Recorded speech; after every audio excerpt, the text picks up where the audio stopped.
Hey everybody, what's up? Welcome back to the House List podcast, my weekly podcast. My name is Peter Agast. I'm the host and the producer of the show. Every episode is edited and engineered by CJ Stewart. And what a show we have. Great conversation with a very cool, interesting artist that I've been a fan of for a very long time. Eszter Balint, a great Hungarian-American New Yorker.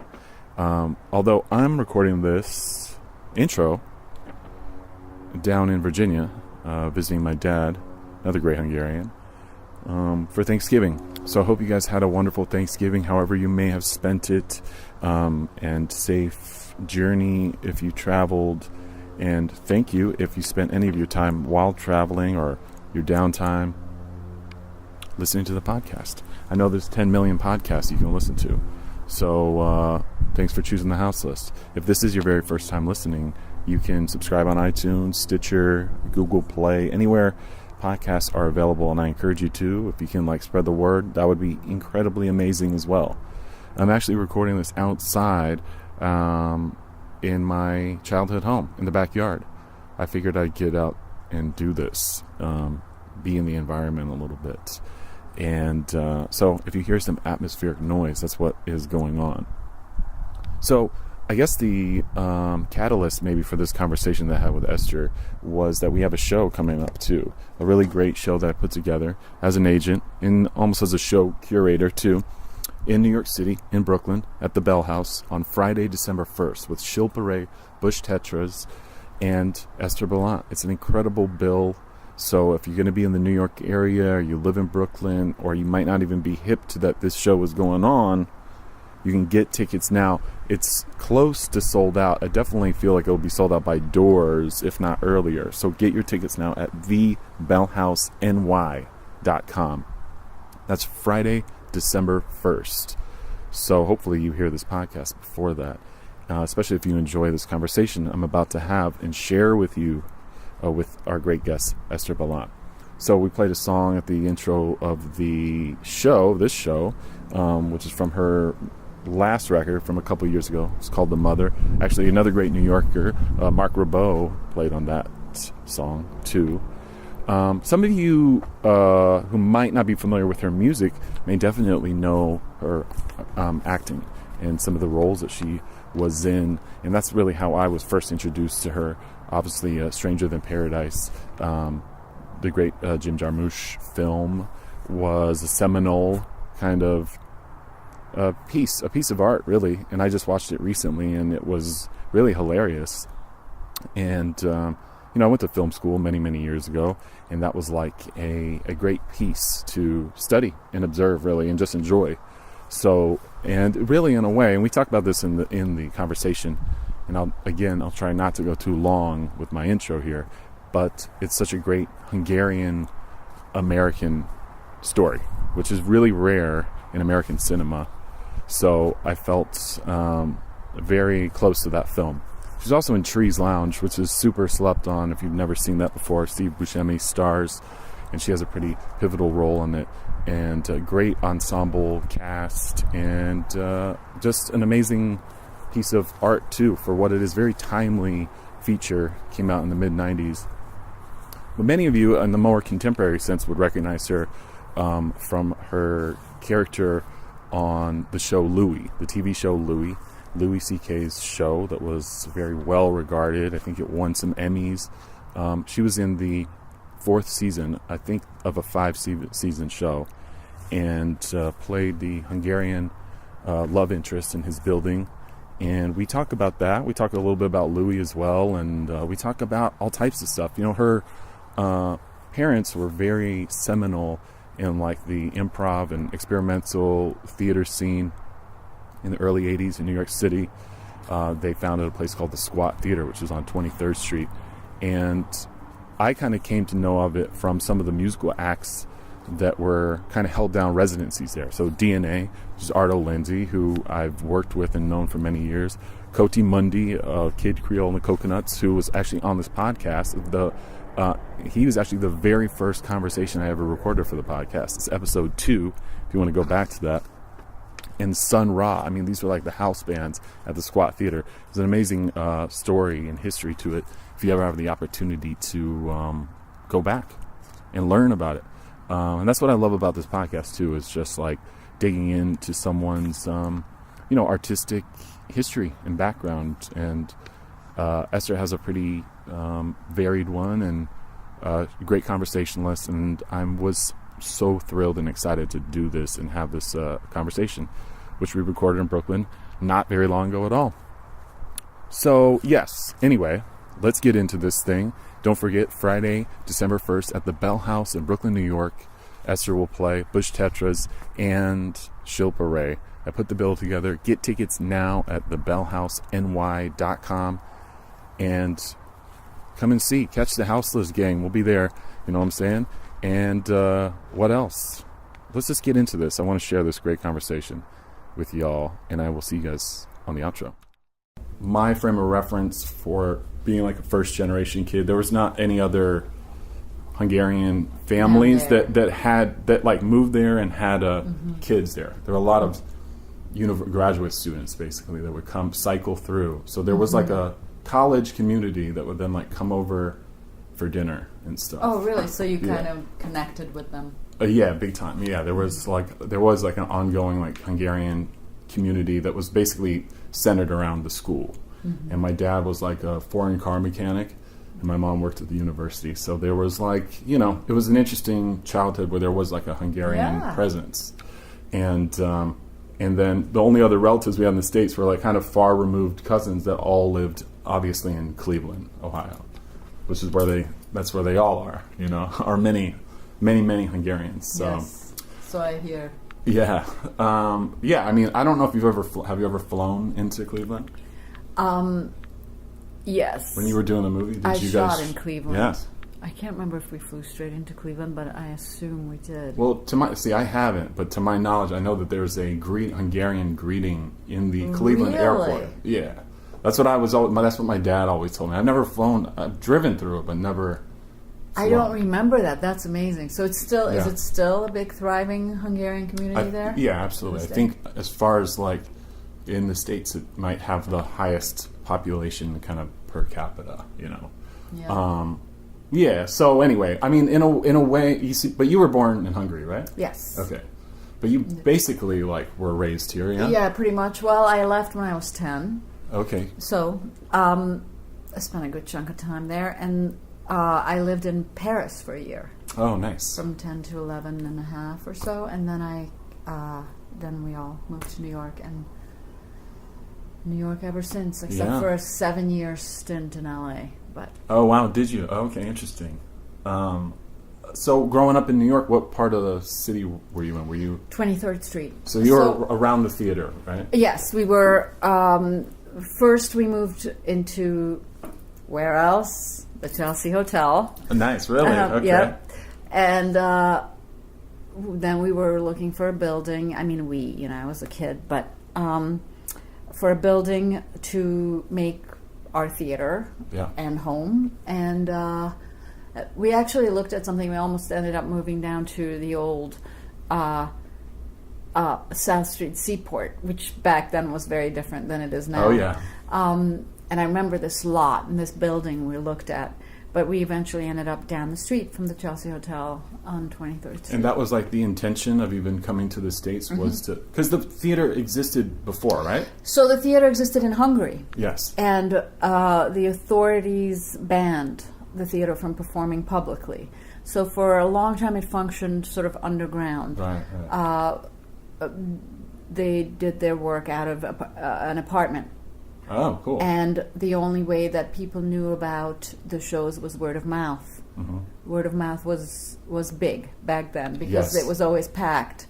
So what years are we talking about? So we're talking about from late 60s to mid 70s. Amazing. Wow. Yeah, you couldn't really promote publicly that at all. No. Yeah. I mean, actually, the theater wasn't banned until probably the early 70s, but and so they did have some public performances in strange public spaces and interesting things. But then they moved into the apartment, and And that was actually really cool, but after a while it became too small, and they wanted to explore more interesting work in a more public sphere, which was not possible in Hungary, so they left. Did the theater exist in Paris at all during that time? Yes, absolutely. Oh, yeah. That was a very busy time, and actually traveled a lot all over Europe. Oh. But it's particularly to Holland and London, Amsterdam, Rotterdam, and London. So wow, like as what, an 8 or 9-year-old child? Yeah, I spent my childhood traveling, really. Amazing. I went to school in Paris for a year, but we traveled a lot, and then we traveled a lot after settling in New York as well. In the States? Theater festivals all over, some in the States, but mostly in Europe. Oh, wow.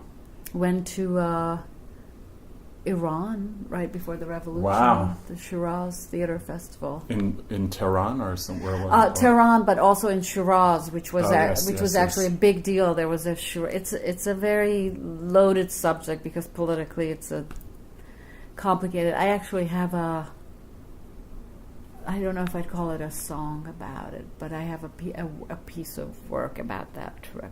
Really? That's in a new project that I'm working on, yeah. Yeah, I mean, to be that young and in that country at that time must have been incredible. Yes. Were you like sort of stuck indoors the whole time, or did you guys go out? It seemed like your parents were probably quite adventurous people. Yes. Well, right? No, you could totally go out because that was before the revolution. Right. Because that was, it was under the Shah. But the revolution was bubbling and in the air, and you would just have to hear the song if you really want to know everything. It's all in there. Oh, I can't wait. In a kind of my own slanted roundabout back doorway, obviously. So then, as the theater, I guess, started to develop its own roots here. Like you must have, obviously, as you're kind of growing up along with it as an adolescent, then you're developing your own kind of conceptual sense of art and where you fit in and your opinions and stuff like that, right? Yes. Do you have any siblings, or were you just only child? Well, yes and no. I don't have any. I have a half sibling in Europe who was born much, much, much later and wasn't part of my growing up. Oh, but I don't have any blood related siblings. But I have sort of siblings, the other kids of the theater company who I grew up with. So we spent much of our youth and childhood together. Amazing. There's a couple of guys artists that I've worked with over the years quite closely that were a part of the Squat Theater as musicians. Oh, really? Yeah. So to get some added perspective for me, because I was born in '79 and I grew up in Virginia, and I didn't come to New York until the mid '90s anyway. So I obviously clearly missed this period of time. Yeah. So, but I mean, it's very intriguing, especially because for me, I hold it very close because it's Hungarians in America that are doing something impactful in art, which seemingly is rare. There definitely hasn't been something like that by Hungarians in the States, to my knowledge. After well, I could be ignorant towards that. Well, not that specific thing, right. But yeah, Hungarians are. There's a lot of pretty exceptional Hungarian artists overall. I mean, just photographers, visual artists, cinematographers. The writers, but they're lesser known internationally because they often haven't been translated. Right. But it seems to be a place that inspires a lot of creative types. I don't know. Absolutely. Do you feel that too? 100%. Yeah. I mean, for me, I guess because I've felt, I kind of existed in two different worlds as growing up Hungarian, and I mean, my speaking is pretty bad, but I mean, I was going to ask. I'm not going to I can't have a conversation with you here, but a pitsy or a kitschy, I can speak a little. I can answer questions. Yep. It's funny. You could certainly could get by there if you were dropped in the middle of Budapest. Yeah. Kind of find your way around. Nowadays, definitely, because everyone speaks English. But then, probably the first time I went was as a baby, in 1980, and I went every year with my mom, kind of through past the Berlin Wall going down and all that stuff. Those like through the 80s.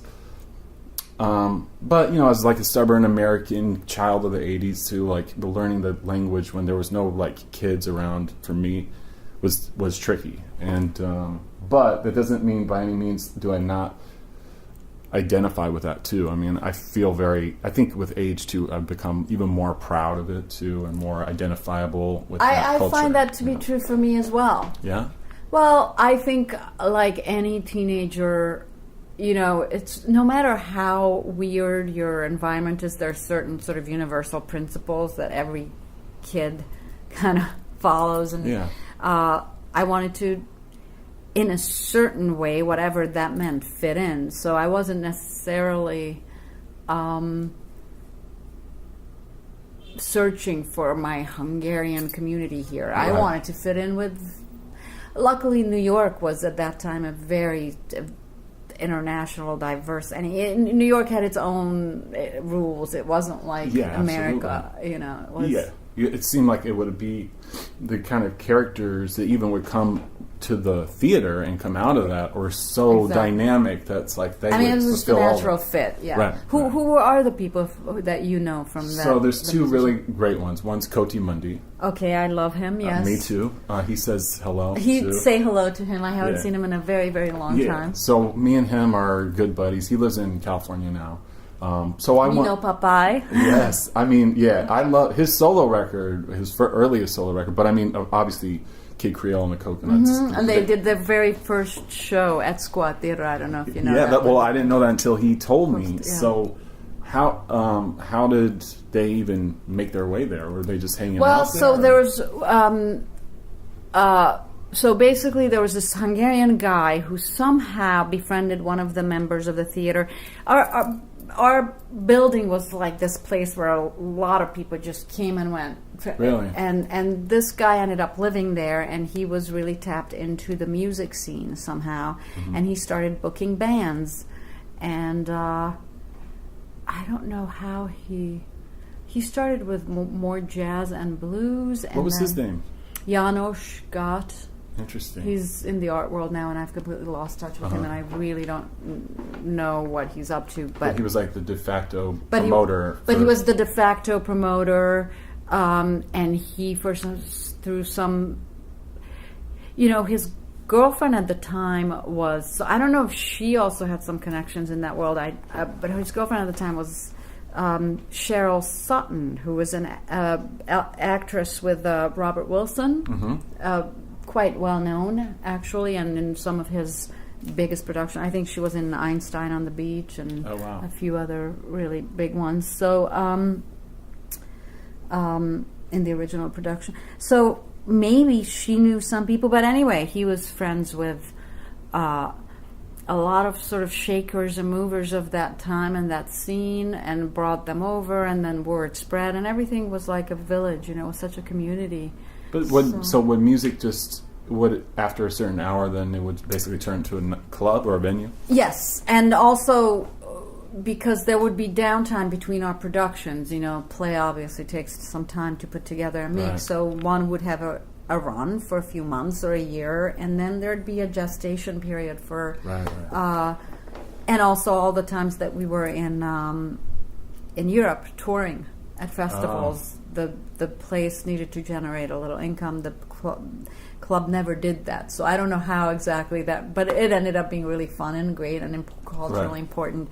I don't think it was really, as a business venture, it was probably a colossal failure. Well, yeah, I mean, New York has such a rich history of venues of like DIY or kind of improv spaces for music that last a couple of years, make a really kind of precise impact for that kind of window of time, I think. Mm-hmm. I saw that. I mean, now I've been here, like a little over 15 years since I kind of came back to New York. So I've seen the whole turnover of like Williamsburg and Bushwick and like how impactful it was for certain different pockets of music scenes. And they kind of come and go for a couple of years and as the venues are kind of open and close. Yeah. And this, in a way, this is a little different because it kind of existed in two worlds, music and theater. Yeah, and film and everything else. I mean, the music and theater was the two specific worlds that it functioned as, but Right. a lot of filmmakers passed through. We ran it as a movie theater for a little while. Oh, wow. And that was a very organic thing at that time. Artists, filmmakers, writers, musicians, theater directors, they hung out together. It wasn't so compartmentalized. Right. So the sort of exchange of different mediums was a really organic thing. Yeah, it seems like it. I mean, that Kid Creole and the Coconuts, and then the other artist is Arto Lindsay, who I've worked with for many For some years. reason, I was going to guess that. They're such, I mean, with DNA and the Lounge Lizards too. I mean, those are, each one of those acts, they're so different in so many ways, but I could see how it would on any given night, or if they're one weekend it's them, and the next weekend it's Kid Creole, or I know that Sun Ra played there too. All the time. They Really? were one of the house bands. Well, all those bands. I mean, DNA, Lounge Lizards. How did you hook up with those guys? I hooked up with Arto several years ago. I just wrote him an email because I knew that he's been in Brazil for a long time. Yeah. Mm-hmm. And I said, like, I love your work, and if you ever need, like, a booking agent in North America. This was like, he was, like, in between. It was like when he was just finished doing records on Ani DeFranco's record label. She had a record label called Righteous Babe. Righteous Babe Records, yeah. So he did a couple.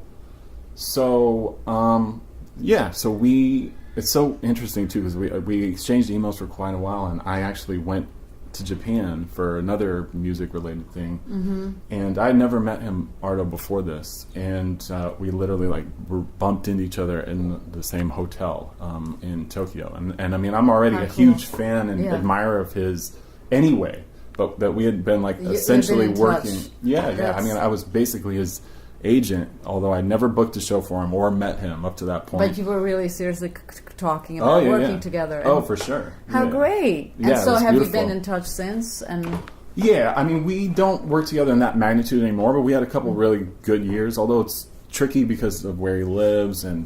But I mean, I wrote him an email yesterday about just to get some perspective on his experience at the theater. And he hit me right back and shared. I mean, it seemed like it was just the memories that just those two guys have are pretty exciting ones. They were both pretty thrilled to write a couple lines. that's about fantastic. it. Yeah. Great. I have just such great memories of that time and those people and yep. Yeah, Arto was saying too, just some of the people he met there. I know that some of Warhol's actors were there, and Susan Sontag as well. Yeah, she passed through. She was kind of a fan of the theater. That's amazing. And really amazing. I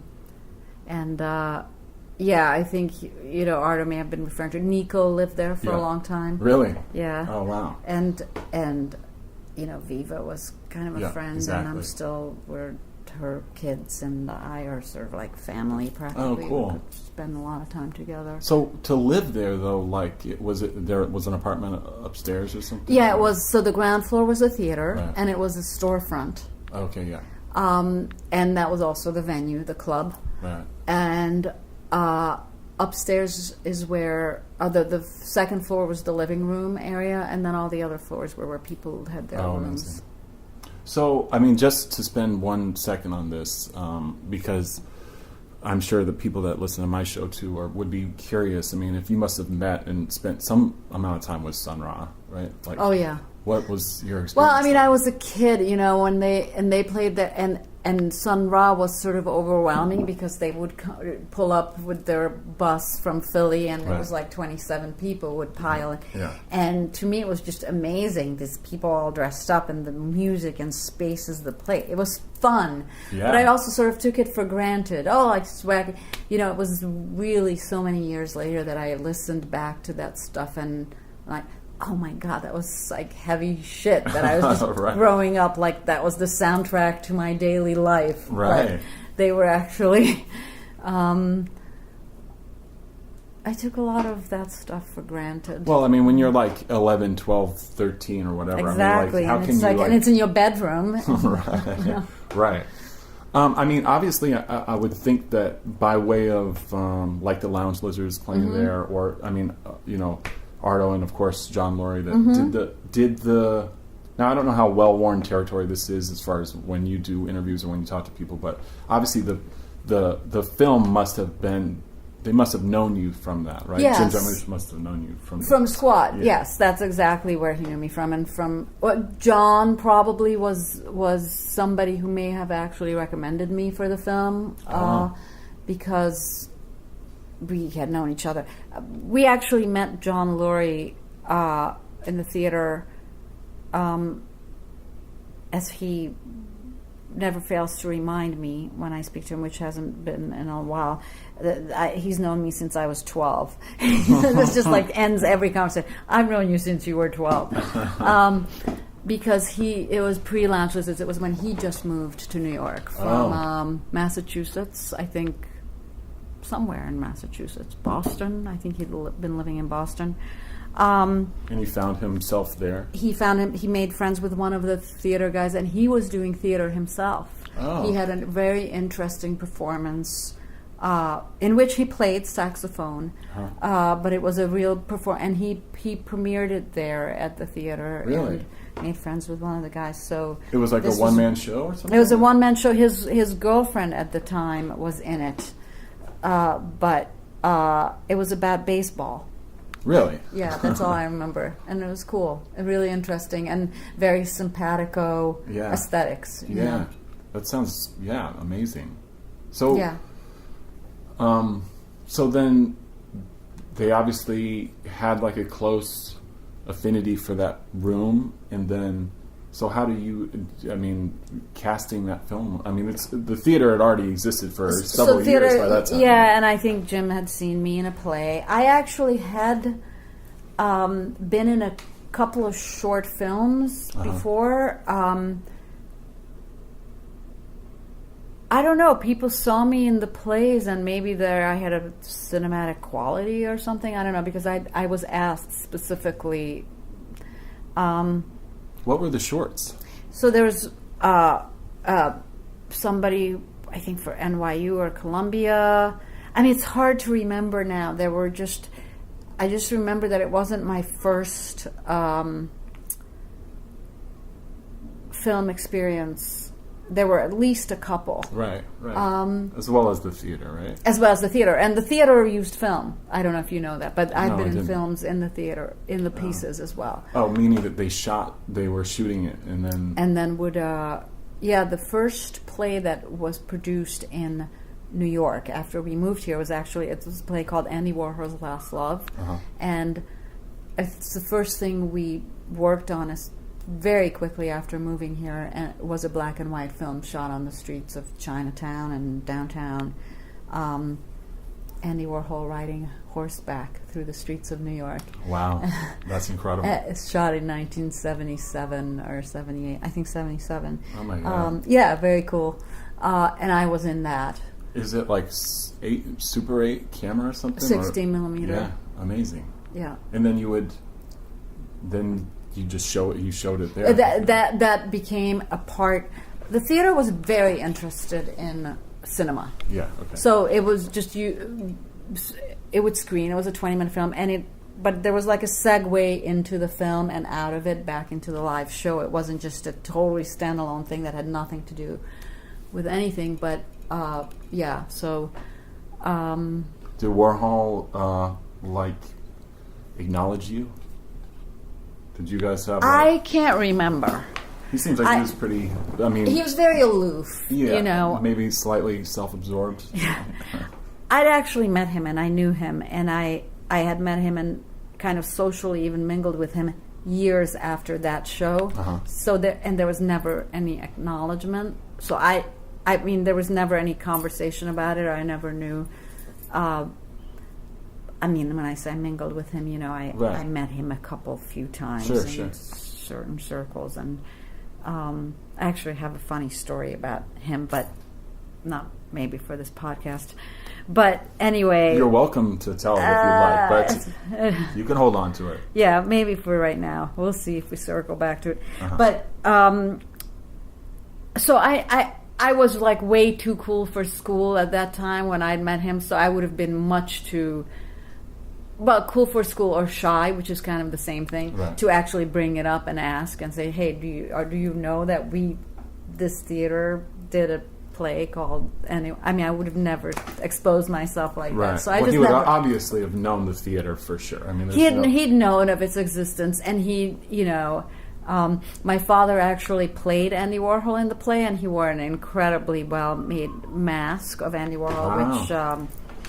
which his partner made, who was the incredible set designer for all the squat shows, and my father, in his Andy Warhol mask, attended some event where Andy Warhol was, and so they shook hands with my father Oh my in the God. mask. That's amazing. Yeah, what a childhood, though. I mean, looking back at it, too, it's interesting because, I just watched Stranger Than Paradise. I hadn't seen it in so long. Did? Very, very recently. Because, I went to film school, and, of course, that's like, it's a rite of passage, too, at a certain... Especially, I guess, if you're trying to make films in the 90s and stuff, too. I mean, it's a tome. But I watched it. Not only is it, like, probably the greatest, like, Hungarian-American movie that's ever been made, as far as, like, Hungarians in America, from my vantage point, at least. It's, like, hilarious, too. Yeah. I mean, Yeah. it was supposed to be that funny. Obviously, I think, for me, the dynamic between you and John Lord, where he's such, like, a curmudgeon and an Yep. asshole and so inconsiderate, but this character that you're playing is also kind of, like, just...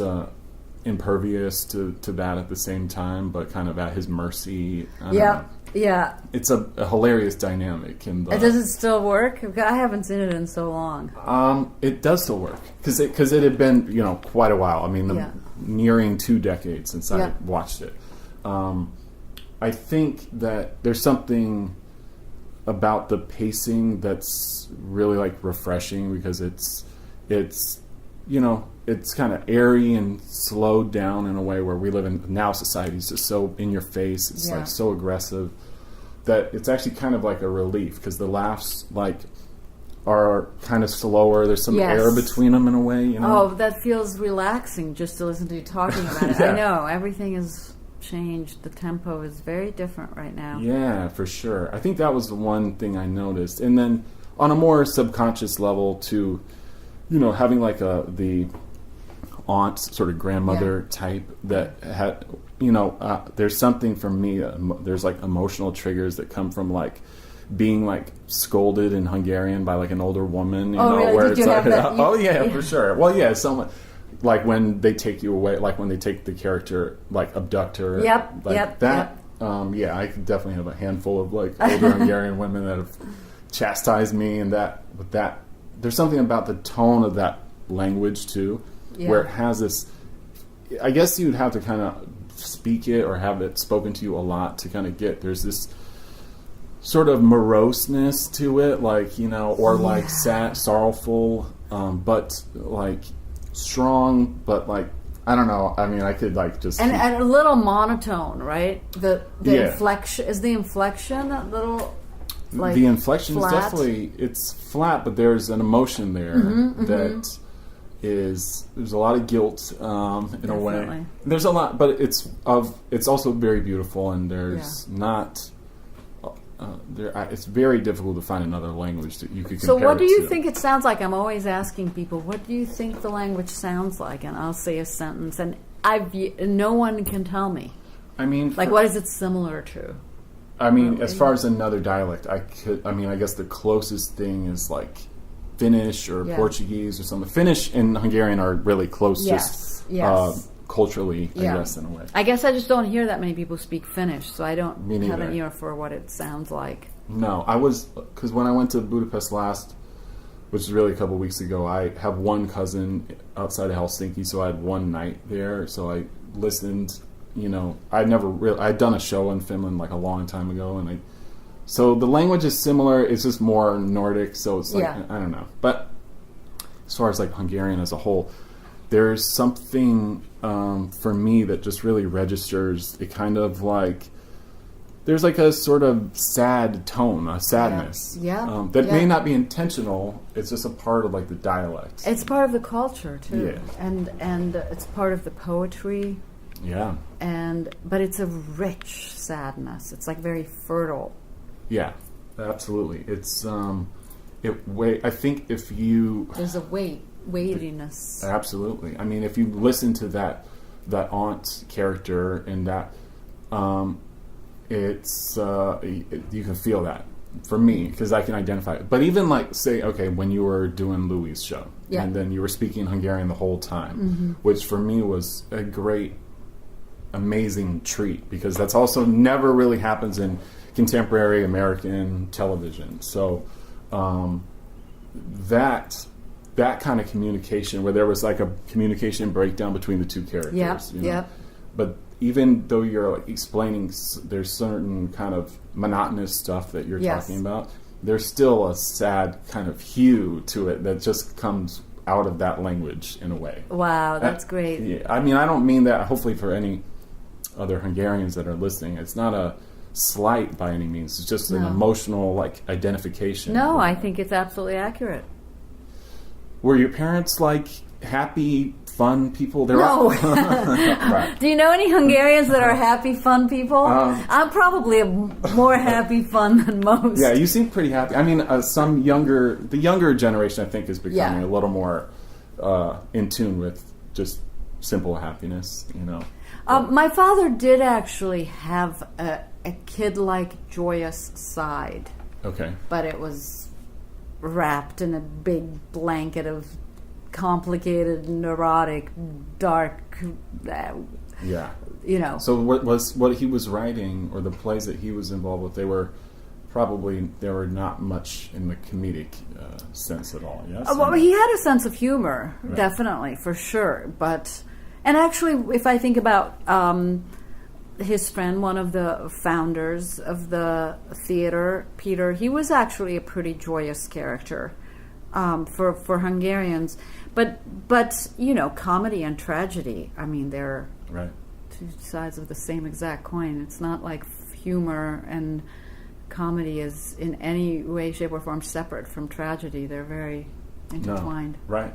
I think, Stranger Than Paradise is a cool example of that, where there is something sad. There's a sadness there, too. I mean, the music, the actual reality of what's going on with your character, too, sort of like trapped, maybe. Yeah. And that these guys, both of them, I mean, they play those characters so well. I mean, Richard Edson, too. Yeah. They're like these sort of shiftless knuckleheads of another kind of a lost New York era to the fedoras and shit. Yeah. Anyway, it's definitely great to revisit.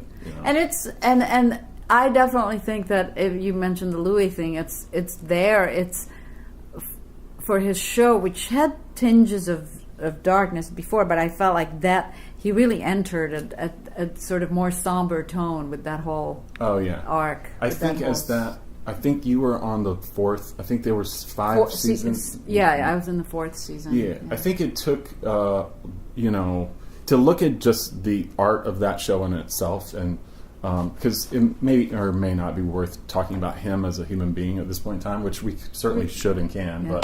But the way that show was going and how they took that turn in the 4th season with where your character comes in and it's Hungarian and not many people understand Hungarian, and that it was like a very different kind of love interest, I guess. It showed a very I mean, I don't even know what the right word to pin it on would be, but it was daring, I guess, in a way. Yes, I think so. Risk. There was a risk. Yeah. But I feel like artistically, I think he obviously shows his influences in his work greatly too.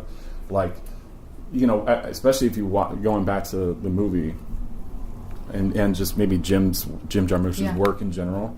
He clearly informed a generation of filmmakers that would come out of the mid to late 90s, and I think Louis clearly was one of those. It's funny because we never spoke about it ever. Really?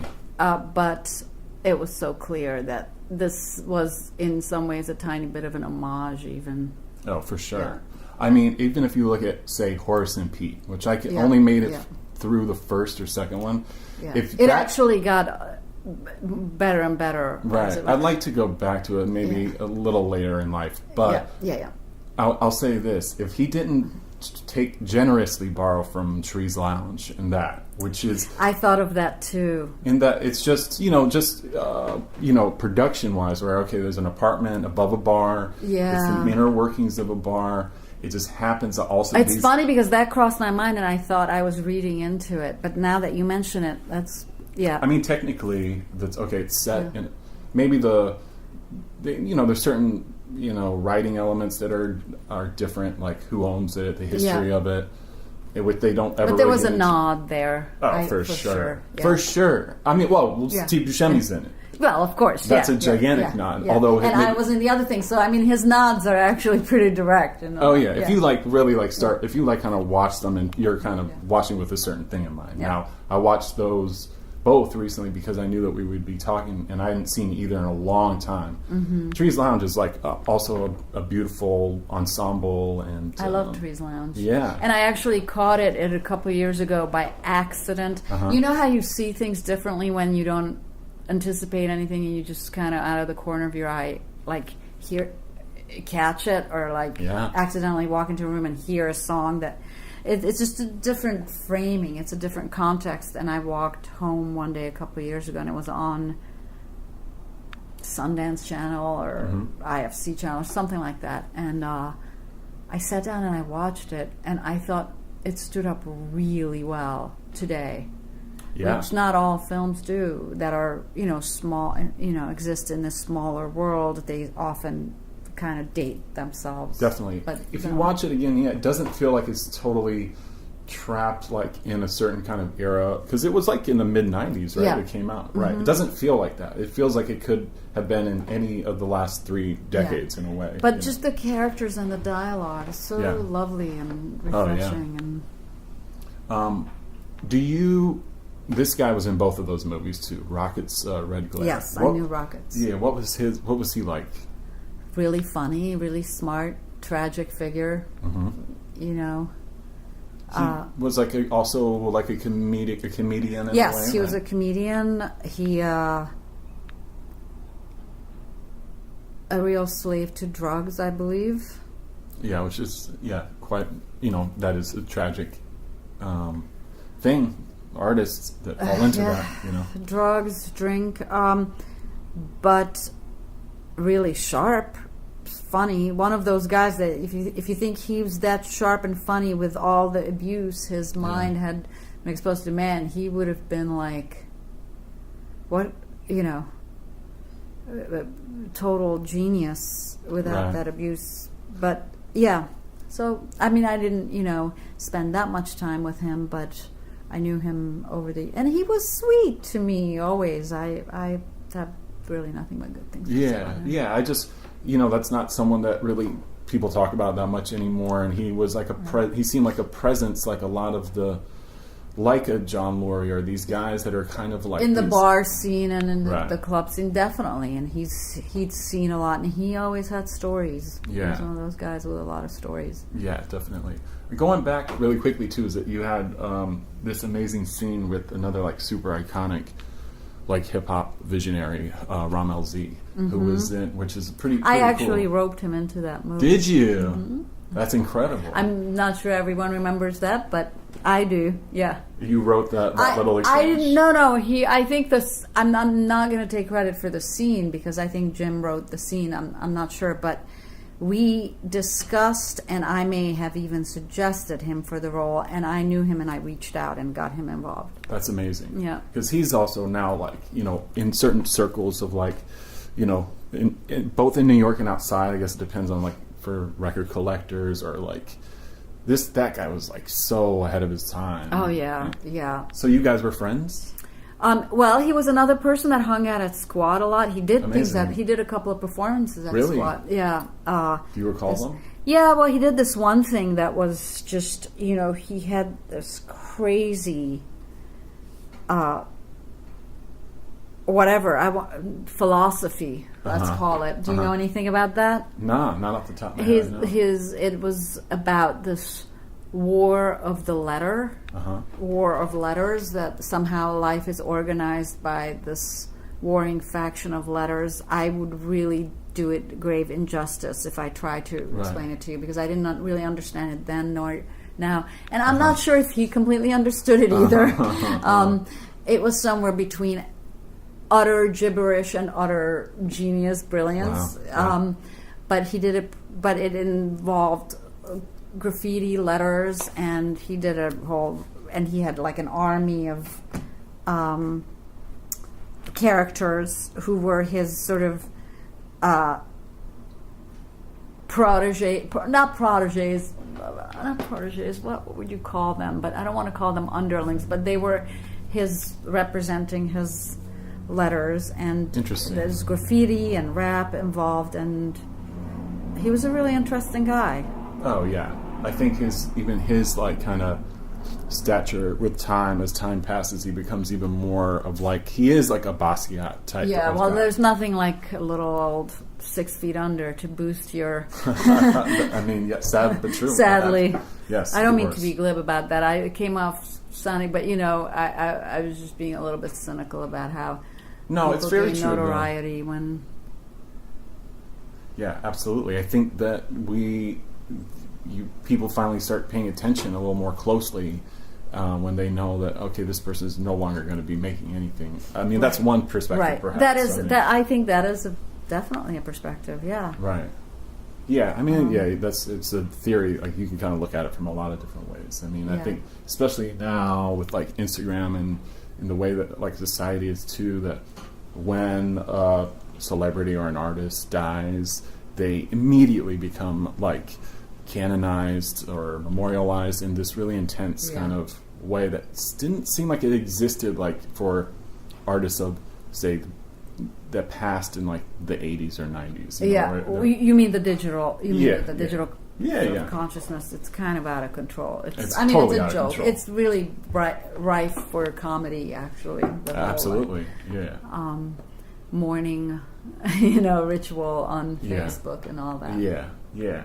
It's intense, for sure. But there's something very human about it. I think ultimately people want to feel. There's just so much shit and bad feelings, and it's like if you can stop for a moment and just be sad and think fondly of someone, it's almost a relief. So we latch on to that feeling. Yeah. It becomes a little superficial because we all do it too often, and because by nature of Facebook and those expressions are a little superficial, but probably the intent behind it is kind of a human, There is a human being behind that's holding that device, one way or another, as their kind of, I guess, if their consciousness sort of starts to, coagulate from overuse of their phone and the computer, which, I mean, so many people and myself, I'm not saying that I'm absolutely guilty of that. Me too, totally. I'm that, absolutely. But deep down inside, there is like a human emotion that's making certain decisions that still obviously feels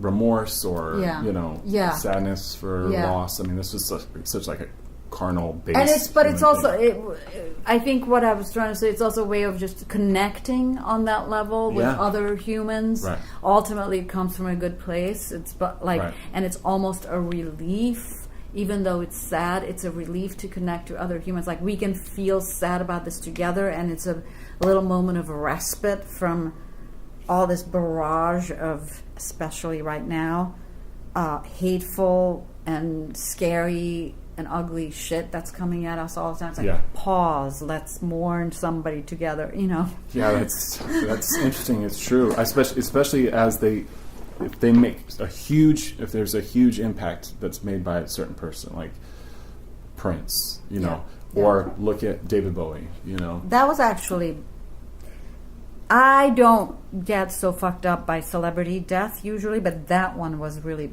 surprisingly big for me. Yeah, I mean, and the fact that it was like he had art that was sort of coming to the world like at the same time and after, and that it seemed like he had foresaw something where it was like, okay, I'm gonna deliver upon you another piece of mine because my time is running out, and that may have imbued it with an even more sort of tragic and heavy sense. I mean, you know, you guys have a pretty unique film together too. And now you may look at it. I'm sure your opinion of it is different. We don't necessarily have to talk long on it, but the fact, and that's unless you like to. I mean, I watched it recently as well. You did? Oh my God! I tracked it down. It's not readily available. Yeah, good. Thank God. But I mean, there's. Let's not even name it. We don't have to working with him was, you know, one of the highlights of my life. Yes, I mean, and you had, many scenes with him, like some pretty hilarious ones too. I won't name the film, but I mean, there's even one, like there's this, you guys are in Coney Island or on the beach, and I don't know, sure, it's like it was kind of a weird movie, but its original intention was actually probably pretty good, but it just somehow didn't quite come together. The jokes didn't land or something. But anyway, you might have different thoughts on it. Well, I mean, just watching him, and he's like this beautiful man in it, and he's like, it is one of his many peaks in his career, it seemed like. I don't know. But that he is like playing this sort of like 2-bit hustler, and it's like a comedy. It's sort of a slapstick comedy-ish, but, you know, and there's this moment too when he kind of puts on this like Cockney accent or something like it's pretty genuinely like hilarious. Even though I'm sure he would look back and was like, you know, I can't believe that I did that. You know, I don't know. I mean, in the context of your commercial film work or whatever, it's like an interesting one only for the fact that you guys must have spent a ton of time working together.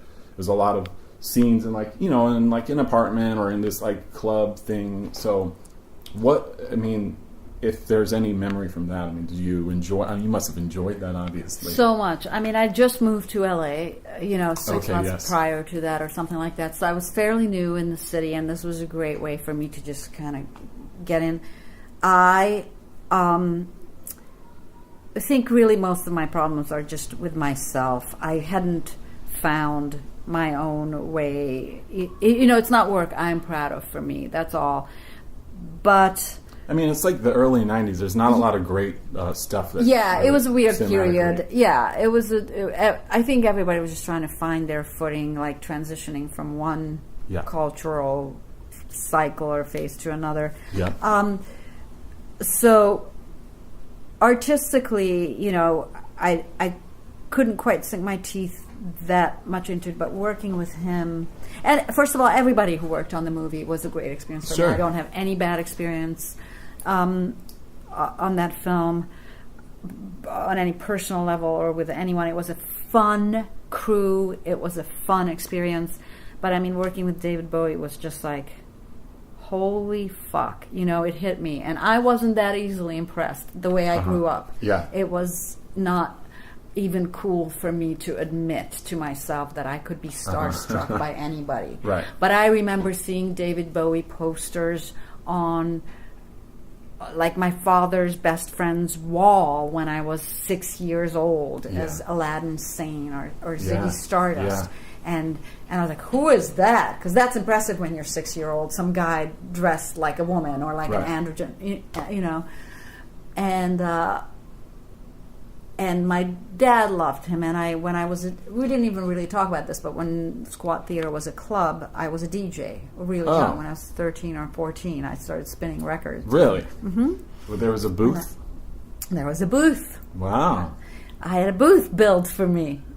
So you were the house DJ? I was the house DJ. Wow. And with a pretty cool record collection, and I had really, you know, pretty good taste in music back then. That sounds completely cocky, but anyway, you know, Lodger had just come out, which I thought was a brilliant record, and so I mean, this was a guy I grew up, you know, he was an icon in my growing up, and here I was in a room with him rehearsing for this movie that we were going to co-star in, and I think it was the first time in my life that I could genuinely admit to myself, I am fucking starstruck. Right. You know?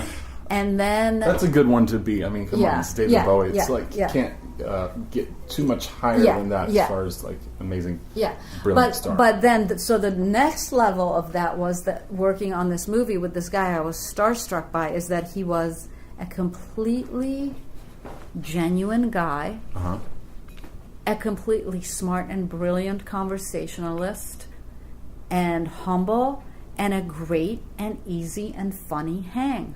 Wow, incredible. Now, obviously, we're not cousins, you know. I had this very short, limited span of getting to know him in a very artificial environment, which is a film set. So I'm not going to pretend I really know the guy, but in that context, it was just the nicest surprise that somebody who I admire that much could be that easy to get along with. Yeah, because I mean, usually that isn't really the case. No, Someone that isn't the case. They're like that big of like a international icon that no matter what country or town or city they're in, like it's the biggest thing that's happening. Yeah, you know, like that has to affect your ego slightly. Yeah. You know, I would think Absolutely. So, and I'm sure he had where that came out, but I didn't really see it, and it was a wonderful experience. So I'm very lucky, and when he passed, it was really, it fucked me up. Yeah. And it could, because maybe also when you had actually met someone who made a big impression on you in your life, you sort of think that maybe someday you'll cross paths again somewhere down the line, and it's kind of an almost unconscious thought that I realized I had, and then he was gone. And it's a strange kind of mourning, to mourn that that will never happen. Right. That's a different kind of loss. Oh yeah. Well, to like collaborate with someone in like an artistic way for work, where you're a team, if you will, and you're contributing to one another, helping each other out, regardless of what it might be, like whether it's good or not, or however you might classify it. Yeah, there's something very intangible, like emotionally, that is so invaluable. I think, you know, especially, you know, I guess I can relate in certain levels, but for someone like David Bowie, where his influence and his kind of reach in the world as a whole, to be so much like when you are sitting next to the person, you're like, oh, he has fingers and eyebrows. Yeah, like me. Exactly. You know? Well, and of course it's David Bowie, who also, on top of everything else, he had this otherworldly persona. Yeah. It just was not like something I ever considered a world without David Bowie in it. Right. You know, Yeah. it was sort of. Well, so during that, living in LA, what was that like? That was to pursue more of a film. Well, originally, but it was actually where I had gone into the belly of the beast and decided that I wanted nothing to do with it. So I sort of quit the whole film thing for a long time out there and got really heavily invested in music. I could see that, where LA just, you know, I mean, you're a New Yorker too. Yeah, but, totally. You know, it's a tough transition. Really tough. I left New York. When I left New York, it was a really hard time for me in New York, and it was the mid to late 80s. New York had completely transformed from what it was when I was growing up. And besides, everybody needs to leave home, right, at some point. And New York was sort of de facto my home. I'd been here since I was 11. So so with the film, it made sense to go out with the film work, acting work. It made sense to go out to LA. But eventually, LA and I were a terrible fit. And I figured that out a few years into it. And why? Is this the people are phony and driving and all of it. It's the people, the sort of lack of community, the driving culture. I find it aesthetically just so. Most of LA is so ugly. It's kind of an ugly word to use. So I'm sorry, but. And I did have some wonderful friends out there, some of whom are still there, but there was no community, there was no center, there was no way for any spontaneity ever to. Sure. And I was actually single most of my time out there. I wasn't in a relationship, and it's a really lonely place. Oh yeah. So I just eventually ended up hating it. Yeah, I could see too coming out of the theater and a place where it's like you're surrounded by like extremely creative people. Definitely. That was like a shock to me that most people aren't like that in the rest of the world, no. and certainly not in LA. Well, no, and you were very, you found yourself, I guess, growing up in a very unique, extremely unique place to be able to be a child amongst like a lot of like, groundbreaking, progressive, like women and men artists of like every kind of field. It's just not a lot of kids. I mean, some kids get that and they kind of squander that, or I don't know. Just like hearing you describe it, it was exceptional and incredible. Right. But when you're a kid and you're growing up with it, you take it for granted. I Right. thought that was kind of what the world was like. I didn't think it was that exceptional and incredible at that time. I mean, I did. I enjoyed it, but I didn't remind myself that this is a very rarefied experience. Right. And it was a little bit of a harsh realization later on. Were you doing music in LA too? So that's where I really got seriously into music. Oh, cool. I mean, I'd actually dabbled with music for many years before that. I played violin as a kid, and that's still like your primary instrument, yeah? Or guitar and violin, or violin. Yeah. I would say. Well, that's what I think of as my primary instrument, because that's the instrument I have the most history with. Right. But then in LA, for real, I decided, no, this is actually what I want to do. Yeah. Were you gigging? Like, were you playing shows? I was just, not that long before I moved back, but for like a year or so before moving back is when I made a demo out there, which actually ended up then getting me a record deal back in the day when you could do things like that. Make a demo and get it. And shop that to get a deal, right? Yeah, those days aren't really, that doesn't really happen. That model doesn't happen. Yeah, that model is over. But yeah, but the label that did your debut, that was a New York label, right? Scratchy? Yeah. They were in New York, but Adam Schlesinger was one of the guys. He, I think, traveled to LA. I don't even know how I hooked up with him originally. I know that label through Mike Ladd. So this guy Mike Ladd, who's like a poet, rapper, dude that was actually pretty like innovative guy. I remember him being on the label. His debut album came out on that label. I think, if not the same year as yours, like right around that time. Which I found that kind of interesting. I don't know anything about the label or the guy that ran it, but what's he doing now, Mike Ladd? I think he's still doing stuff. He's not as prolific as far as releasing albums, but he had like a really strong run from the late '90s into the mid 2000s, and but also was doing a lot of theater style stuff, and like poetry, more like the poetry, spoken word kind of thing. I've lost a little touch with whatever he's doing currently, so I know that he was pretty prolific at the time, so I would assume he's still active in some regard. I'm gonna ask Mr. Google. Yeah, he did some pretty forward thinking stuff for the genre at the time, for like hip hop related stuff, But I just noticed when I was trying to learn that he about was on Scratchy, which is how I know his name too. Yeah, for sure. Because you only did a couple of albums, right? Like there's one that came out like very recently, but I did 3. Yeah, I've done 3 with some pretty large breaks in between. Breaks in between, especially between number 2 and number 3. I had a kid. Oh, okay. Well, yeah. So that's one. That's a good reason thing. to take a break. There are many other reasons mixed in there, but that really sticks out as number 1. Sure. The whole music industry changed, really. Well, My second record caught the very tail end of an already dying indie music industry, and it was very difficult to figure out how to keep on doing this, and maybe too difficult while trying to raise a kid. And I had a lot of other stuff going on too. But So, and then, so you just recently sort of came back both to music and film, I suppose? Not quite. So the music thing, I never actually stopped. I didn't. It took me a long time to make a record. Sure. and I stopped gigging for a little bit while I had a really young kid. But eventually I went back to gigging. I played on some other people's records. Yeah, you did something with Michael from Swans. Yes, a Michael few Garrett. things. I did something. I did a Swans record I played on. Oh, cool. I also played on 2 Angels of Light records. Yeah, that's right. I did some projects with Mark Rebo. Oh, yeah. I went back. Artists. Yeah, pretty great.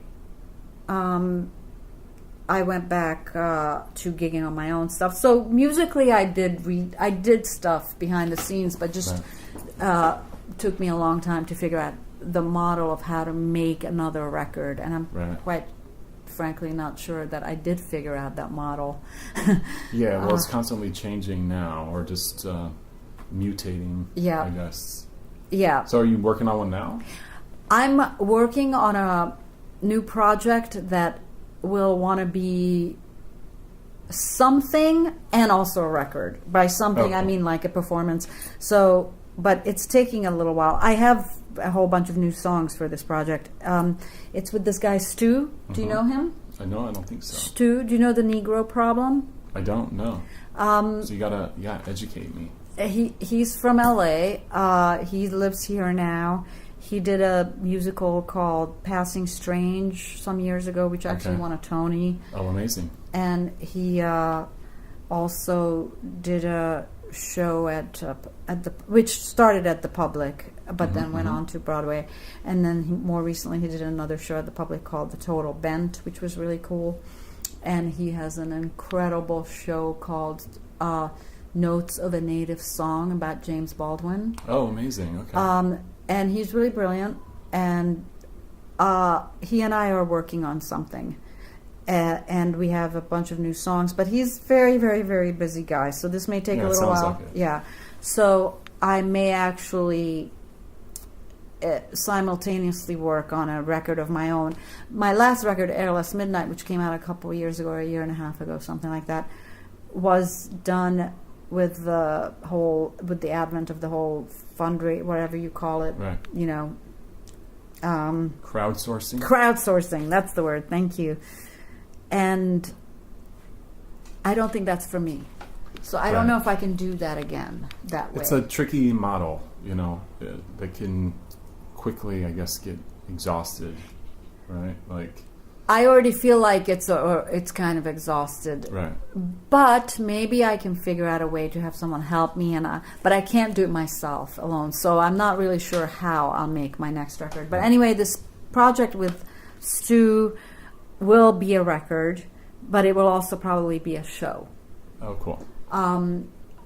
But I will also want to, make a record of my own, and I've been still on the side working with other people too. So with the shows that you do now, though, it's like a mix of the older and newer material? So I've done some shows with Stu where it's that material, and I've done some shows of mine, which is a variety of my own songs, probably the bulk of it from my last album. And then, yes, I've been incorporating and sort of adapting some of the songs from this project. Do you ever sing in Hungarian? No, I never have. Yeah, that's interesting. You could? Huh. I mean, I don't know. I mean, that could be a totally different thing in itself. But you've played in Hungary, yes? I have. I'm trying to remember when was the last time. It was a while. It was a while. Have you done shows there for people? I've DJ'd there. Oh, you have? You have. DJ? Yeah, that's what I don't DJ out as much as I used to. I used to tour. I don't do that as much, but I also primarily book shows for people as like an agent or a promoter or something like that. But I did DJ there. Last time I DJ'd there was like probably 2006 or 7, but it was a smoky basement club where literally every single person was smoking cigarettes and blowing them directly onto the stage. It was that's pretty, not good for your no, not at all. It was pretty hilarious though, just like coming from the States where Yeah. But I spoke some like broken Hungarian to the audience, which felt like I accomplished something. And they probably enjoyed that. I think they appreciated it. I don't know if they understood what I was saying, but I was just trying to say thank you. But yeah, and then I've been back there a couple times now. There's like there's a scene. There's like a young Really? rock scene, like of guitar-driven rock bands, but there's also some really amazing like electronic music and DJs and as far as Budapest. I mean, when you get outside, it's a little more like those college town folk rock festivals. And, do you know your Hungarian bands? Like, I do not at all. Did you know I bet Quimby? They were pretty popular, like in the 80s and 90s. Quimby, yeah, they're like an REM style. Really? Yeah. And, who else? Throw some names at me. Well, I work with a great band now, a contemporary rock band called Ivan and the Parasol. So they are primarily sing in English. Occasionally we'll do some Hungarian numbers. I can't remember a lot off the top of my head because I'm on the spot now. Yeah. So, no, I know how that is. I have the same thing. There's a couple big, like the big classic rock ones of like, my cousin Gabor, Cesar Gabor, was like a really amazing play director in Budapest, actually, funny enough. He went to the Queen concert, when there was like this very revolutionary concert when Queen went behind the Iron Curtain and played in this soccer stadium in Budapest. Freddie Mercury like sang this beautiful song about a virag and something. Wow. Do you know this concert? No. Oh, you should, check. I'm sure it's in the Hungarian lore, legends. Absolutely, and lore. because it was like there weren't any, quote unquote Western bands or whatever that traveling that would go there. Yeah, I mean it's tricky enough for Americans to perform in Hungary anyway because the taxes are totally fucked there, and the government is so messed up. It's so messed up right now. That's why I'm not sure there's that big festival though, the Sziget. Yeah. You know about that, right? Have you had any bands that I've never booked a band on there, although I know a lot of the American acts that play it. But it's gotten pretty huge now, right? Yeah. It's comparable to any other larger scale like European music festival that does large, electronic acts as well as like more kind of like hipster of the moment type shit. And some Hungarian, there's not a lot of Hungarian bands that are playing on it. Some are. But it's still a great way for artists that probably wouldn't normally come to Budapest to come and play. Because it's a beautiful city. It's a lovely place. I'd love to play the Sziget Festival. Somehow it never happened, but there was talk about it here and there. Oh yeah, I'd love to see that happen. Yeah. Try to make that happen. I would love to do that. Yeah, maybe for this summer. I'm sure they're just now starting to book for the summer. Oh, I'm sure they're But I didn't know if maybe they've gotten so huge that you have to be like Beyonce to play there or something. It's close to that for sure. I don't know if you could headline it. But no.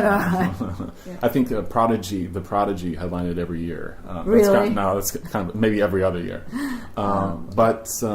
Anyway, it would be amazing if you were able to get back there or go there. Yeah, I would love to. Yeah. I would love to, even though it is really fucked up right now there, right? Politically, it's just... But you walk around, it's like being in New York, where New Yorkers are impervious to the ills of the world. Yeah, I hear that. I've actually just recently heard that from somebody who'd been there, or maybe a Hungarian. I can't remember who said that it's totally fucked up, but in Budapest there is a little bit of a sense of the bubble. fucked upness is elsewhere. Right. They're still being Budapestians doing their Budapest thing. Yeah. There are a lot of like propaganda billboards though from my last few times being there. There's a statement that's being made. I'm not as educated as I'd like to be on like truly what's going on. I know there's a high level of corruption. But and like pseudo fascist government. Absolutely. I think. And they're at the forefront of this movement. Oh yes, leading the pack. They totally. Yeah, which is total bullshit too. And obviously our country is completely enraptured in that too. So at least, but we don't necessarily have to go too deep into all that. I'd love to, kind of speaking on your acting stuff, because there was such a big break. Now, so that was a much more of a clear big break. So was the Louis thing you kind of coming back? So how did you even get the offer? Like, what did that... Well, I knew Louis a little bit. Right. And our kids went to the same school. We knew some people. We had mutual friends. Right. And we'd see each other in passing at the school, and he clearly knows the movie and knew who I was, and he just approached me, and it was really straight ahead. He came to see a gig of mine at Barbez, actually. No way. Yes, that's so funny. The neighborhood pub. And but I think when he came to the show, he was already eyeing me for this role and thinking about me. In fact, I know that because he told me that after the show. And so then I went to his house. We read through his script, and there you go. There was there's very direct, no agents or casting people were involved. I mean, they were involved just in the little minimal business deal aspect of it, but he approached me himself. The scenes with your mother or aunt? My aunt, Ellen Burstyn. Yeah. Yes. What an amazing actress. Yeah. So what was it like working with her? I mean, to just ask. So great. I mean, just natural, easy. Yeah. It was sort of effortless is how the word I would use. There was no fuss. Right.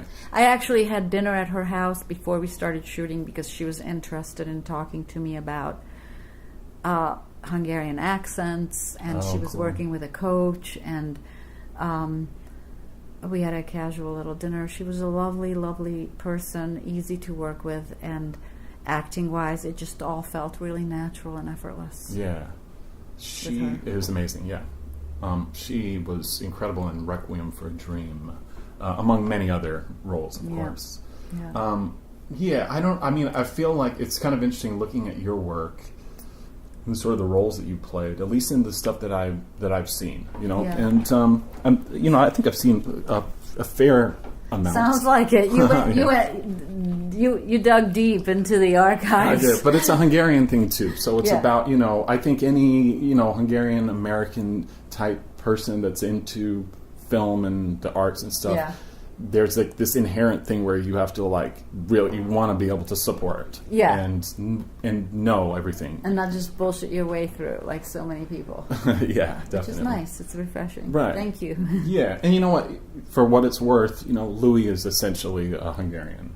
Right. We forgot about that. So, which is why it wasn't 100% clear to me from the get-go if this is a little bit of a wink, nod at the movie Stranger. Or if this is also just a little bit of him exploring his own Hungarianness, maybe. Right. Which, there's obviously some similarities to the movie. You have a Hungarian aunt that you live with, and there's something that's lost in translation, communicating with people. Absolutely. In the moment, I thought it was quite interesting that he was exploring some Hungarian, theme and at the time when his show was at its probably most popular. Too, yeah. And that it was there, which seemed like such a rare thing. Yes. I think it's difficult, especially in America, and in the times that we live in, to separate artists from their real life from their work, their art. Well, I mean. Yeah, it's a tricky subject. I know, and I it's not like I want to put you in a position to have to make some sort of comment on it. Well, let's see. I mean, but that's the thing too. Framing the question for me is not something that I don't know how comfortable I am in posing a question, because I'm not sure what that would even be. Well, okay, here I'll make it easier for you. Okay. Go ahead and ask, because you've already. If you opened with that, I wouldn't say that. I trust you. Go ahead and ask what you want to know, and I'll see if I can answer it in a way that I can get behind. Right. Well, I guess I would feel like I would be obligated to ask you, even if it wasn't in the context of this kind of a conversation. Mm-hmm. If we were hanging out at Barbez or whatever, and I'd be like, well, what do you think about all this? People want to ask. Yeah. I find that when you've had an experience with someone, people want to know. They want to know. The thing is, I don't necessarily want to know, did anything happen between the two of you? Yeah. Because of the fact that the roles that you play have always, from what I've seen, they're pretty strong female characters that are Very much so. that don't really put up with any shit from the male side. Which now some people say, you know, and who knows, there may be an ounce of truth to this. It's not even the worst thing in the world, but that, because I would think it would be kind of unconscious, but some people are now saying, oh, that was a cover, right? That his sort of decency and hapless in the face of strong women characters was a little bit of a cover. Isn't that what people are saying? I'm not saying that. This is what I'm some of the chatter I've heard. Well, I could see that. I mean, it's definitely an interesting theory. You know, I can't speak for the guy. I don't know him. Looking at some of his art after the fact has been a little challenging because of the way his relationship with women was a centerpiece of his work. Yes. You know? Yes. And the fact that his foibles in relationships, how he couldn't maintain a relationship. Often there was a lot of sexual awkwardness was a part of it, but it was clearly being informed by a lot of his own weird struggles, I guess. Yes. And so you could look at it two ways, and maybe both are a little bit true. One is that he was really honestly grappling with something, which is, to me, the most noble thing you can do as an artist. Right. And the other way you could look at it is this other idea that he was sort of not entirely consciously maybe creating a little bit of a cover or smoke screen. Right. And it's maybe a little bit of a combination. I don't know, because I don't know him that well. I find it really, really difficult to dismiss an artist because of what they do, and I don't know that that's healthy in a society. Mm-hmm. But I have my own theories about that, and I may be the lone dissenter, and I may be thrown under the bus for saying that. That's why I'm going to ask you to give me a second to think about whether I'll feel comfortable. For sure. Because here's the thing, too, that by no means is this, even the way that I do this show, never do I ever try to put anyone on the spot anyway. I think the fact that some of his most beloved work of recent memory was scenes that the two of you guys did together, you know, in a way. Right. You know, which is truly weirdly ironic in some cases. And I think he did great work. And I think I agree with that. Artists who struggle in their personal life and do great work would be, this is my theory. I'm so scared to say this. But I think artists who struggle with some kind of decency in their day-to-day life, if they weren't artists, I think they would be a lot more damaging people, creating a lot more. I think their artist self is their best self, and it's the way they grapple with their problems, and it's the way they actually become decent for a minute, for a day, for a year, for the day, you know, for whatever that, for the second that it takes to conceive an idea. Right. Instead of being out there making someone else miserable, they're actually trying to bring some beauty into this world. So, you know, I'm not forgiving every horrible human being that's an artist, but I am saying that I'm not sure that endorsing boycotting them forever or banning all their art or looking back at all their art with you know, a slant towards, oh, this was all shit and a cover. Right. I don't really endorse that. I don't think that's good, but I may be in the minority here.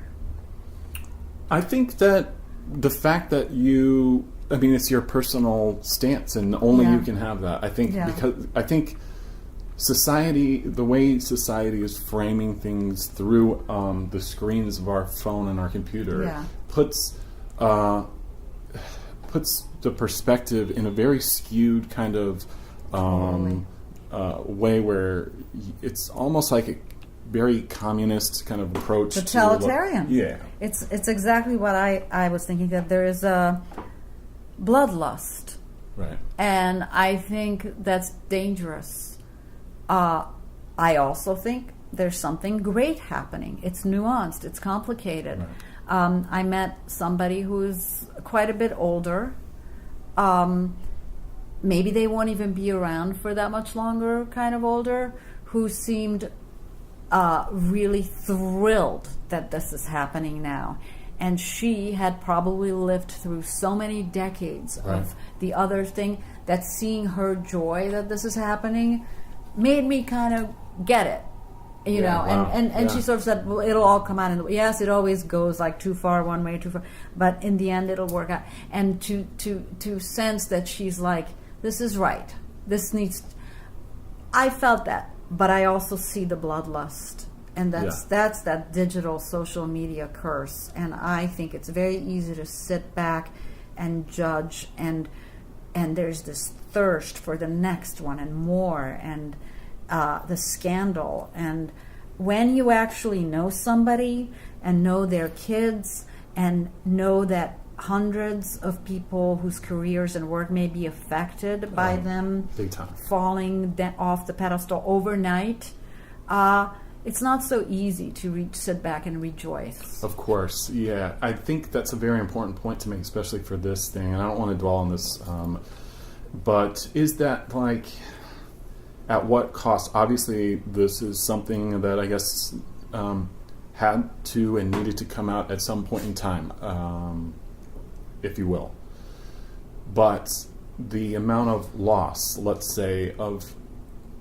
Now, I might even have to edit this part out, because this is still... We're forming our thoughts about this. Yeah. This is in progress. Of course. And I may say something different tomorrow. And that's why the whole social media and digital consciousness approach to this is so dangerous, because this is a complicated thing that is forming in front of our eyes. And so that sort of soundbite conclusive approach doesn't work, and it's not right. Yeah, these kind of statements that are set in stone, and that's what you'll be judged by. You better watch out when you make your statement, whether it be from the press, and how and when they decide to release an article about something like this, because those are obviously very strategically planned too, clearly, and then how that person then is absolutely obligated to respond, and it's all for the public to judge upon, and then, decisively, you see everything they worked for become kind of pulled apart. But at what cost? Because look at for Louis, for example. Now I'm not here going to talk about every other fucking case, because there's a new one every day. And that's the other thing. Let me just say, I feel very strongly about this, because we're kind of expanding on just Louis and talking about, but another mistake with this approach is putting everyone in the same basket. It's not. Louis is different than Woody Allen. Woody Allen is totally different than Harvey Weinstein. Woody Allen hasn't even been convicted of anything, by the way. And sometimes people don't get convicted who've done things wrong, and sometimes they have, and sometimes people get falsely accused. Everything is different, and we're just not processing things in this way where there's room for nuance and for differentiation between they don't all belong in the same wastebasket. Every case is different. Anyway, go ahead. Is that, I think, because he had so many shows and films in production with that had a lot of women and mothers and people with families, but there were a lot of women that were employed through his various things. Exactly. And a lot of them... And he has 2 girls. Sure, yes. And a lot of people are suffering, a lot of women are suffering, and it's, I don't know, I mean, again, this is just sort of riffing on this stuff too. Because what I'm saying is that by no means a definitive statement, and every day our opinions are entitled to change. This isn't a totalitarian state still, so... Exactly. But I do think it's healthy to chat about it. Absolutely, and not only healthy, it's important. And there's a lot of shit that went on for a long time that needs to change. And so that's going on, and it's just about how we're going to approach that change. And I'm not at ease necessarily with the overnight revolution version of things. Let's clean it all up overnight, because I think that those kind of revolutions are very bloody. Yes, clearly. Yeah. And as far as Louis specifically, you know, I never had a bad experience with him like that on any level. If just to cut to if you were asking about that, I know. I almost feel embarrassed to ask. I you that, know. you know. I know. It's not like when we decided, if I did, I probably would either talk. You know, then I would have a real dilemma. Yes. But I don't have that dilemma. So right. Luckily, that's not my dilemma. My dilemma is, you know, my dilemma is I want the systemic problem to change, but I want to be able to separate the artist from some of their things they did, and I want to be able to look at human beings still as human beings, and not everybody the same. So, you know, I already verbalized what my dilemma is, but that's not my dilemma. Right. I didn't have an incident like that with him. Yeah. Well, I mean, I appreciate you even, you know, traversing that path with me, as much as that was never my intention, because when we were talking about doing this too, it was before any of that stuff was a public topic in newspapers and shit like that. Well, I mean, and these rumors have been dogging him for years. Absolutely. I mean, yeah, that I know. I mean, but anyway, my whole... How do you feel about it? I feel ashamed for him. Yes. I feel like the things that he's being accused of doing are not only embarrassing, but couldn't be more unnecessary, you know. I know. I feel like that this should have been something that should have been dealt with a long time ago. Of course. It's that shame thing, though. We all have in our own versions that are hopefully a lot less damaging, right. Of compulsions or whatever, right? Yeah, absolutely. And no one is immune, and when we get on social media and decry everyone, we kind of come off looking like we don't have... I mean, we don't have those particular problems on that scale necessarily, right. but that sort of shame-based compulsion thing, we do have our own little versions of that, all of us. Right. Well, human beings in many ways do a lot of subconscious and conscious decision-making that happens behind closed doors that, can be very shameful. And that we're going to be ashamed of after, and that's part of the reason why we do it. Right. Because it's a sort of unconscious... You know, I mean, I'm not going to get into... We're not doing a psychology podcast, but you know where I'm going. Yes, absolutely. Yeah. Even if it's just the 5th time we went on Facebook that day, and then we're going to feel like, what the fuck are we doing? You know? Oh, yeah. I mean, social media compulsion is repulsive at times. Exactly. You know? Exactly. It's repulsive is a good word. Right. That's kind of what I'm talking about. We do these things that we are repulsed about ourselves, and yet we keep doing it. Right. So it's not as... And his version of it was pretty bad, and probably should have gotten some help. Right. You know? Absolutely. Yeah. But the whole reason why I wanted to do this was first and foremost is just that I'm truly a fan of your work and a great admirer of your work because of where you came from and your family and being Hungarian, and that there are very few great, truly Hungarian artists in the States, you know, especially actors. And there's some that are have some distant relatives, which I also appreciate in many ways.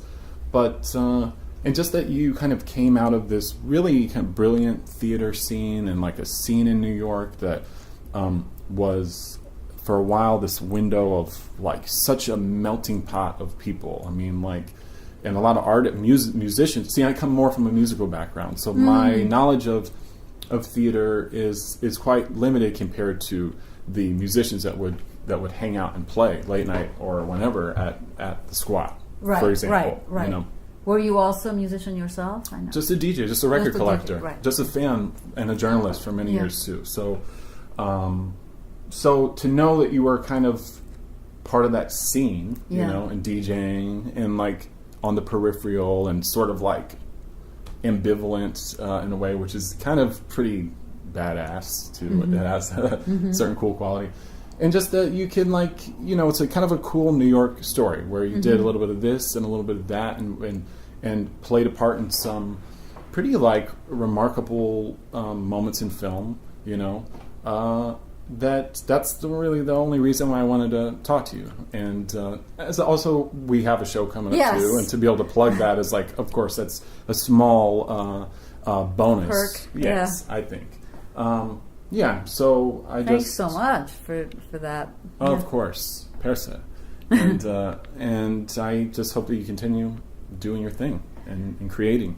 I have to now. I know that's the way. Yes. Yeah, absolutely. One way or another. I just don't know how, but that's the only way to get through this crazy thing. Yes, there's a lot of ways. You just navigating now is a little more treacherous, perhaps. Yeah. A little more convoluted. I mean, just very specifically, the making of records thing specifically is production-wise, like how, you know, you do need money to make records. Well, some people don't. I guess they can do it in their bedroom, right? Sure, yeah. There's ways to do it without spending a lot of money. There's ways of doing it. There's ways to go into studios without spending too much money. Right. You know? Not too, yeah. I mean, you definitely don't need that much, but... Especially if you're doing like acoustic stuff or just violin and vocals. If you're doing a full band, that, you know, maybe gets a little more involved. But in New York City, you know, I think you can do pretty cool stuff without going to some big studio. Crazy. Yeah. Sure. Definitely. But I just I like playing with a band, and I rarely do it. And I'm going to do it on this gig, which is great. Yeah, I can't wait to see that. And I just thank you for your time so much. Thank you, and thank you for the show, too. I'm really looking forward to it. Yeah, hopefully maybe we can do some more in the future. Definitely. Awesome. That was awesome and amazing, and I want to thank the wonderful Eszter Balint for her time and for taking the time to chat with me, come to Brooklyn. I hope you guys enjoyed it. There's some amazing stories in there and moments in time. So, yeah. And I'm still wandering around the backyard of my childhood home. So if you hear me, when I do these intros and outros, I absolutely have to pace around. I can't sit still. And my bedroom, in my childhood bedroom, is just it's not built for pacing. You know, my apartment in New York is a great pacing style apartment. You know, it's one long line, so I can just walk up and down while I record these. I have to be able to be moving when I do these for some strange reason. I can't sit still. And anyway, if this was your first time listening to the House List, I do it once a week, sometimes twice. It's mostly casual, music-based stuff, but, you know, there are no rules to it, so it'll grow and evolve. And I hope you liked it. Please subscribe on iTunes or SoundCloud, Stitcher, wherever you listen to podcasts. If you can, spread the word, repost it. Or tell a friend about it. Every episode is edited and engineered with my friend CJ Stewart. This was such a great conversation. These are what I kind of strive for, just sort of digging in and having a good, honest dialogue, like what you would have like at a dinner party with someone, or at a party, or like a casual kind of meeting of some kind, you know. So I hope you guys dug it. I mean, yeah, what else can I say? I mean, just trying to be honest and earnest about everything. And, just come meet me at the Bell House Friday, December 1st, and buy those tickets at thebellhouseny.com to see Shilpa Ray, Bush Tetras, and Eszter Balint and this incredible bill that I put together. And I think we're going to end the show with another song off of Esther's most recent album. Now, obviously, she's got some new stuff in the works, but I wanted to play something, so I got a couple songs from her to play off Airless Midnight, which came out in 2015. So we're gonna close with another one, and thank you so much. I love y'all, and I will see you guys next week when I'm back in New York. Bye now.